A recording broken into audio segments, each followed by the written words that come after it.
Salut à toutes et salut à tous, bienvenue sur jeuxvideo.com pour ce Gaming Live Preview des Sims 4 qui nous sera présenté par l'inénarrable Les Paul ici présent. Salut Les Paul. Salut à tous. Tu es en pleine forme, tu es très content de t'être essayé à ce nouvel épisode des Sims. Hein. Ça fait un moment que le 3 est sorti quand même avec pas mal de DLC. Temps, on y reviendra. On en reviendra peut-être. Donc tu as eu l'occasion de t'y essayer, alors dis-nous tout.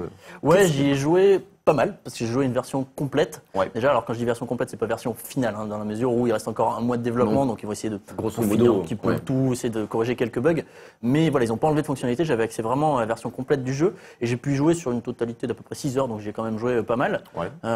Et j'ai pu faire quelques petits extraits vidéo, donc je me suis dit que ça pourrait être sympa de vous les montrer. Ouais, t'avais des Alors, j'avais un cadre un peu spécifique, j'étais obligé de faire 10 minutes d'extrait.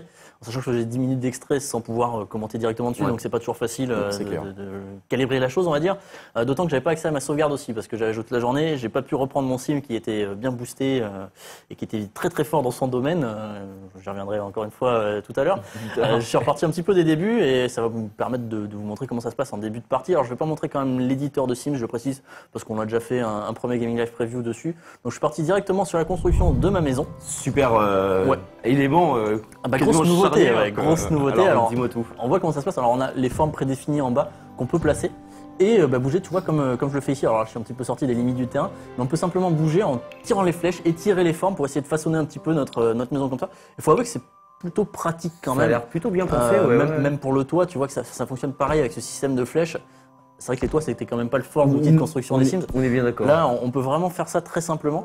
L'étirer, l'aplatir, on peut même courber les lignes du toit si on veut. C'est assez facile à faire, d'autant qu'on peut toujours remodifier après, tu vois, il suffit de cliquer dessus, c'est pareil pour les pièces, hein. Tu peux cliquer sur la pièce et modifier directement sa forme. Ça va pas détruire un mur, ça va pas détruire le mobilier qui est à l'intérieur, il va s'adapter automatiquement aux nouvelles formes de la maison. Donc ça c'est pratique quand on veut c'est magnifique. Elle est somptueuse, ça c'est magnifique. Ça c'était pour montrer les fonctionnalités, on va dire, de base. C'est plutôt bien pensé du coup. C'est plutôt pas mal, ouais. Et il y a aussi, pour ceux qui voudraient encore moins s'embêter, des chambres, des pièces prédéfinies. Là on voit ici, j'essaie de mettre des salons. En gros, elles sont pré-meublées. On choisit la couleur. Comme j'ai vu, on avait 3 choix de couleurs. On a là, je crois, alors 8 pièces prédéfinies pour chaque type. Donc là, ça peut être le salon, la salle à manger, la cuisine. Quelqu'un qui veut pas s'embêter peut placer directement des pièces comme ça. Ça va créer automatiquement les portes entre les pièces. Donc tu vois, c'est vraiment pas compliqué de faire une maison. C'est clair, ouais. On la place. Bon, après, est-ce que ça plaira aux gens? C'est vrai qu'il y a beaucoup de personnes qui utilisent les Sims comme un jeu de déco en fait, donc je suis pas sûr que ça trouve vraiment. Ça peut être une base et après on peut modifier ce qui reste, ça peut éviter de devoir tout mettre, je sais pas, le sol, les murs, etc. Là c'est déjà préfet. Pour ceux qui veulent pas s'embêter, ceux qui veulent juste soigner leur carrière, etc. Parce qu'il y a toutes les façons de jouer aux Sims possibles, chacun fait ce qu'il veut. Donc si on veut pas s'embêter sur sa maison, c'est possible de le faire. On peut même faire le jardin automatiquement. Comme tu vois ici, on peut poser un jardin prédéfini. Ouais, ça marche bien. Du coup, en plus, ça s'intègre bien au reste. Ouais, c'est pas une maison si dégueulasse que ça. Bon, là, après, j'ai essayé d'étirer avec plus ou moins de succès parce que tu peux voir que ça marche pas après quand je clique à côté, mais bon, passons. Parce que tu vois, ça a changé la largeur. Bon, j'ai juste étiré l'air de promenade, on va dire, de ma maison.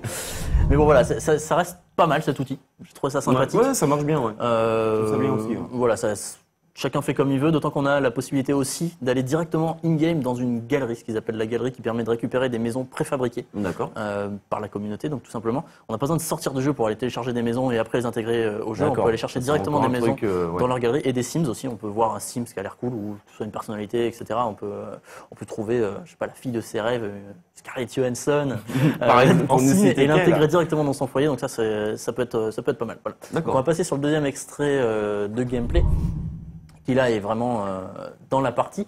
En gros, j'ai créé mon sim, donc première chose à faire pour mon espèce de surfeur, c'est de lui chercher un travail. Donc je passe par mon comme ça, c'est sûr, tu vas trouver du boulot, mon gars. C'est sûr. Donc je cherche mon travail, ça va me permettre de vous montrer les jobs qui sont disponibles de base, parce que évidemment, il y aura des DLC, donc il y aura de nouveaux travails au fur et à mesure. Il y en a 8 si je dis pas de bêtises, donc c'est du classique, hein, agent secret, criminel, écrivain. Donc là, bon, je me suis dit qu'il était fait pour aller dans l'entertainment, mon petit garçon, donc je lui ai choisi ce travail-là. Et donc une fois qu'il a choisi son travail, tout simplement, il faut prendre soin de ses besoins, on les voit ici, hein, des besoins classiques des Sims. Bien sûr. Donc là, à ce niveau-là, ça change pas du tout. Par contre, ce qui change, c'est au niveau, on va dire, de sa personnalité. Ils ont voulu faire en sorte que les Sims aient vraiment un caractère et des émotions propres. On a pu voir avant que je te montrais tout simplement ce à quoi mon Sim aspire. Ouais. Donc là, c'était plutôt un séducteur. Donc je me suis dit, tiens, je vais aller, je vois des gens ici, je vais essayer de le faire séduire. Parce qu'il a le physique pour aussi, il faut dire ce qu'il est. Hein. Un très joli garçon. Donc je vois des gens qui jouent aux échecs et qui ont l'air très attractifs, très séduisants. Donc, je me suis dit, je vais les envoyer parler. Et là, on voit qu'il y a des émotions qui se créent. Ouais. On voit en bas à gauche son émotion, en fait. Là, il est happy, il est content. D'accord. Donc, en qu'est-ce gros, que ça implique concrètement, ce que ça implique, c'est que ça va débloquer de nouveaux choix, de nouvelles options possibles. Et ça va influencer aussi jusqu'à son apparence, son expression de visage et sa façon de se déambuler, de marcher, voilà, même les petits gestes qu'il peut faire comme ça vient de son émotion, de ses état émotions, d'esprit. son état d'esprit. Ouais, d'accord, ok.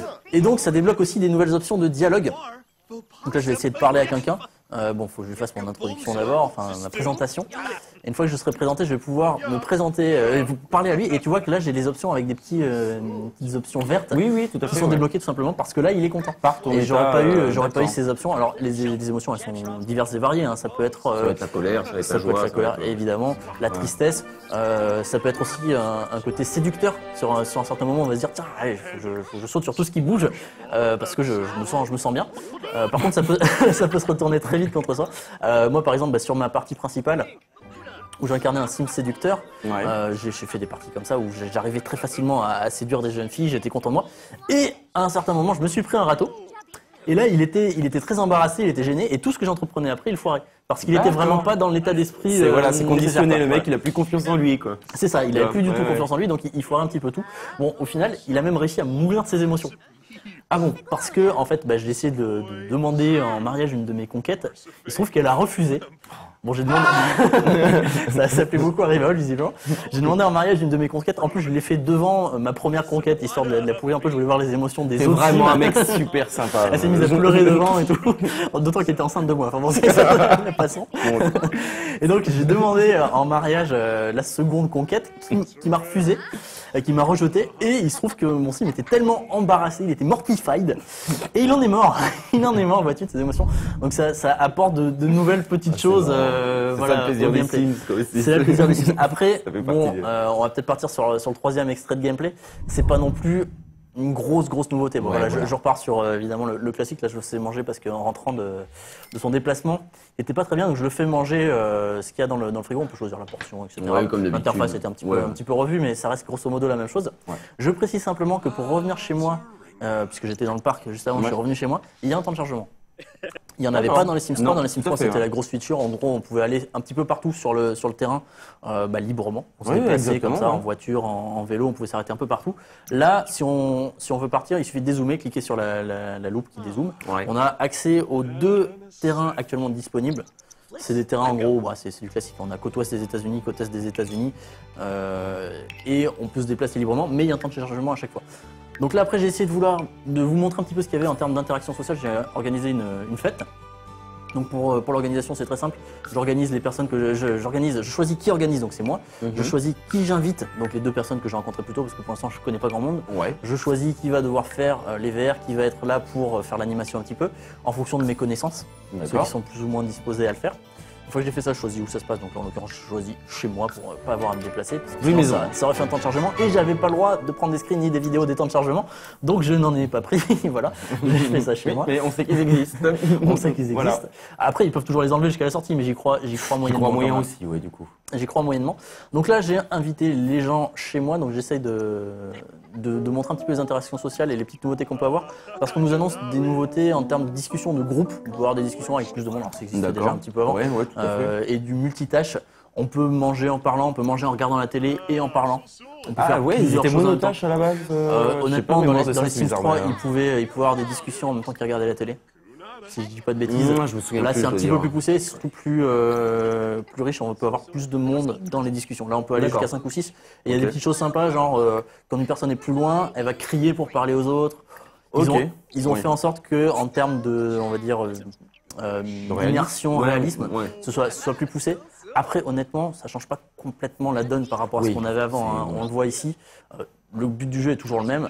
Et on a un petit peu l'impression, enfin moi j'ai eu l'impression en jouant, de passer 80% de mon temps à faire soit du travail, soit dormir, ce qui était déjà le cas avant. C'était déjà le cas, ouais, tout à fait. Je pense que c'était un axe de développement qui aurait pu être intéressant, faire en sorte qu'on puisse gérer le travail, puisque c'est quand même une part importante d'une vie pour moi. Tout à fait. Ouais. Sauf que voilà, ils nous ont dit qu'ils n'avaient pas eu le temps. J'ai essayé de leur poser la question un petit peu aux développeurs. Ils nous ont dit qu'ils n'avaient pas eu le temps, qu'ils étaient vraiment concentrés sur les émotions. C'est aussi pour ça d'ailleurs qu'ils n'ont pas inclus les bambins et les piscines. Les piscines, c'est quand même un gros débat parce que c'est super emblématique en plus les piscines. Ouais, voilà, mais d'autant qu'en plus, j'ai pas compris parce que ils ont inclus des bassins dedans. Oui. Qui fonctionnent exactement comme les piscines. Enfin, esthétiquement parlant, je veux dire, on les construit pareil et ils ont à peu près la même tête. Simplement qu'au bout d'un moment, on peut mettre des fontaines dedans et pas d'échelle ou de tremplin pour sauter dedans, de plongeoir. Ouais, je cherchais le terme, mais voilà, ça aurait sans doute nécessité un petit peu plus d'interaction avec les sims, quelques animations en plus, mais c'était pas infaisable pour moi. Non. Après, sans doute des explications. Peut-être des petits DLC. Peut-être des petits DLC, ils n'ont pas été très loquaces à ce niveau-là, apparemment, les développeurs. Mais bon, voilà, c'est quand même dommage de ne pas avoir ça. Il y aura des DLC, on sait, peut-être qu'il y aura un DLC vie aquatique, j'en sais rien, quelque chose comme ça. Ça serait pas improbable du tout. Mais bon, voilà, c'est un petit peu dommage. Voilà, que dire d'autre? Moi, j'ai pas été entièrement emballé. Il reste sympa, notamment avec les émotions, puisque finalement, on arrive à avoir des Sims un comportement un peu plus crédible, un peu plus humain. Ouais. Ça débouche sur des choses assez drôles de temps en temps. Notamment mon Sim qui est mort, ça fait des situations assez fun. Oui, bien sûr. Et c'est là aussi le but des Sims. On a chaque partie de toute façon. On peut jouer, comme tu le disais très bien, c'est qu'il y a 1000 façons d'y jouer aussi. Exactement. C'est ça qui est cool. Chacun fait ce qu'il veut. Moi, je sais qu'il y a un geek qui a fait il y a quelqu'un qui a fait un geek. Bon, c'était un geek aussi accessoirement, mais il y a quelqu'un qui a fait un geek qui est jamais sorti de chez lui pendant 2 ans, qui a rencontré personne et qui était sur son ordinateur. C'était un génie de l'informatique. Enfin, chacun fait ce qu'il veut. Ce qu'il veut, ça reste fun. Mais voilà, on attend peut-être plus de nouveautés parce que les émotions, c'est sympa, mais c'est pas non plus peut-être ce qui va révolutionner les Sims. Après, est-ce qu'on demandait ça? Est-ce qu'on demandait vraiment une révolution d'un principe qui marche quand même plutôt bien? Moi, je me mets à la place du fan qui a acheté le 3 et tous les add-ons. Aujourd'hui, il voit celui-ci qui arrive, il n'est pas nécessairement plus beau, il va avoir les temps de chargement en plus. C'est vrai que ça fait J'ai l'impression que la vitesse maximale, tu sais, je parlais que c'était un petit peu long pour avoir quand on dormait et quand on travaillait. Tout à fait. Le déroulement était un petit peu long. J'ai l'impression que la vitesse maximale est plus lente que dans les Sims 3. D'accord. Donc un petit peu plus lent. Voilà, il peut avoir accès aux maisons directement dans son jeu. Il a les émotions. Mais est-ce que c'est suffisant? Est-ce que c'est suffisant? Je sais pas. Il reste sympa. Hein. Honnêtement, je me suis vraiment éclaté. C'est vrai que dit comme ça, on peut se dire en fait il est tout pourri. C'est pas le cas. Il est très bon. Je me suis amusé. Cela dit, c'est un petit peu dommage de ne pas avoir plus de grosses nouveautés pour l'instant. Alors après, ils vont peut-être nous sortir un truc derrière les fagots en un mois, j'y crois moyen. Un mois de. Parce que c'est quoi? C'est le 4 septembre? 4 septembre qui sort, c'est ça. Non, à mon avis, il n'y aura pas énormément. Ça va être des points de détail qui vont peut-être être corrigés. Quelques petites optimisations, parce que de ce que j'ai pu voir aussi, c'est pareil, c'était pas super fluide, pourtant on était sur une bête de course quand même. D'accord. Ça, ils ont encore un petit peu de temps pour le corriger. Ça, ils vont le faire sans doute. Ça, je pense. Voilà. Et puis de toute façon, les Sims, étant donné que ça touche vraiment un public très très large, même un public qui n'est pas forcément joueur à la base, je pense qu'ils sont obligés d'optimiser le truc pour que ça tourne sur des bécanes à peu près modestes, quoi. Oui, ça c'est sûr. Ça fait partie du truc. Il y en a beaucoup de choses sur leur PC portable. Voilà. Exactement, tout à fait. Bon, très bien. As-tu autre chose à ajouter du coup? Comme ça, non. Oui, je vous renvoie vers mon aperçu si vous voulez. Excellent aperçu. Et sur l'interview de Azure, j'ai plus son nom en tête. Moi non plus. Formidable interview. Quelqu'un de très loquace. C'est ça. Vous verrez ça sur le site, ça devrait être en ligne. Au moment où vous verrez SGL. On vous remercie en tout cas de nous avoir suivis pour ce Gaming Live Preview des Sims 4 et on se redit très bientôt sur jeuxvideo.com pour d'autres vidéos. Salut. Ciao.